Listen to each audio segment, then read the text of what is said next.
A drunk driver completely totaled my company car and almost ruined my life, but after it was all covered by his insurance, I got hit with a call from a debt collector saying I owe $40,000 for the cost of the car, and now I'm freaking out.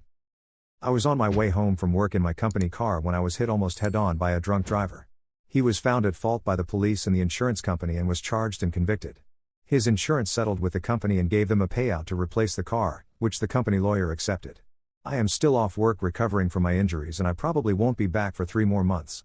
Last month I received a letter from the company stating that I owe them the cost of the car because I was the one responsible for it when it was totaled and written off.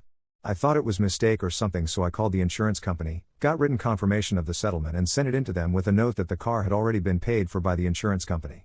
Now they have sent me to a collection agency and I have debt collectors calling saying I owe $40,000. I live in California.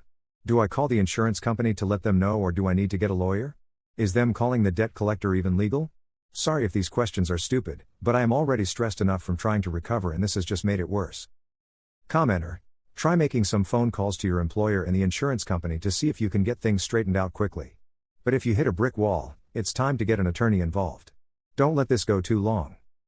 Update: no one at the company or the collections agency would help me and they just sent me back and forth. Company told me to talk to collections told me to talk to the company, so I ended up getting a lawyer because the stress of being hounded by collections was setting back my recovery. The lawyer sent a very strongly worded letter to someone high up that I couldn't reach myself because I kept getting the runaround. That person didn't know anything about it and the company launched an investigation. The 3 people who kept giving me the runaround ended up being charged with fraud and a bunch of other stuff. I don't know much, but the police say they have emails and they think the 3 were planning on keeping the payment for themselves since the company was already paid. They are also in trouble for fraudulently using company resources to send me to collections for a fake debt. Afterward, my company wrote me a letter of apology. They paid the costs for my lawyer and made sure the debt was removed from my record. They also made a donation to a charity of my choice. I am nearly ready to return to work, but they told me to take as much time as I need.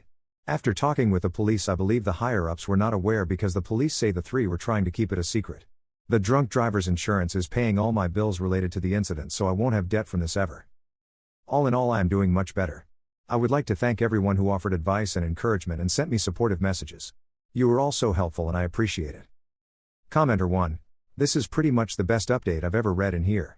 I can't imagine how 3 people at a management level somehow thought they could get away with it. Like you were just going to hand them a check for $40,000. Also, I want to work for your company. Commenter 2. And they would have gotten away with it too, if it weren't for those Redding kids.